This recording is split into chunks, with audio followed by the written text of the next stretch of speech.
Bruno Pigozzo è il vicepresidente della Commissione Trasporti, un settore particolarmente in difficoltà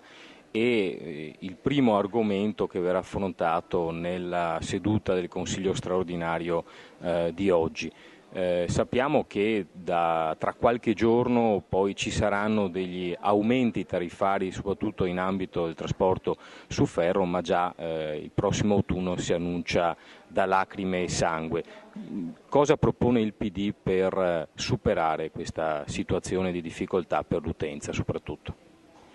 Noi chiediamo che questa impennata dei costi per gli utenti a fronte dei tagli che sono stati apportati al bilancio 2011 venga subito recuperata tramite risorse da assegnare ai gestori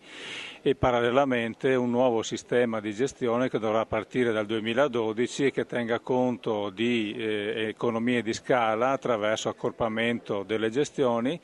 un sistema di maggiore integrazione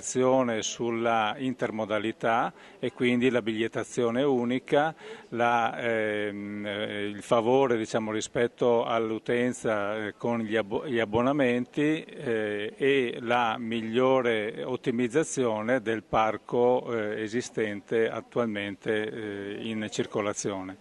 Con queste proposte noi riteniamo che una scelta strategica per il futuro del Veneto sia appunto quella di privilegiare il trasporto pubblico e non, come è successo fino ad oggi, di dare più spazio al trasporto privato attraverso la costruzione di strade e autostrade, lasciando letteralmente a piedi la maggioranza degli utenti del trasporto pubblico oggi. Il PD chiede anche una seria riorganizzazione sul fronte delle aziende, chiedendo di semplificare quella che è attualmente una presenza troppo frammentata. Sì, oggi siamo di fronte a una trentina di gestioni in Veneto e riteniamo che questo sia eccessivo, sia per i costi sia per la difficoltà di coordinare e di integrare realmente il sistema di trasporto. Su questo i segnali devono essere concreti e immediati, altrimenti sarà anche inutile aggiungere nuove risorse se non mettiamo mano alla strutturazione effettiva del servizio.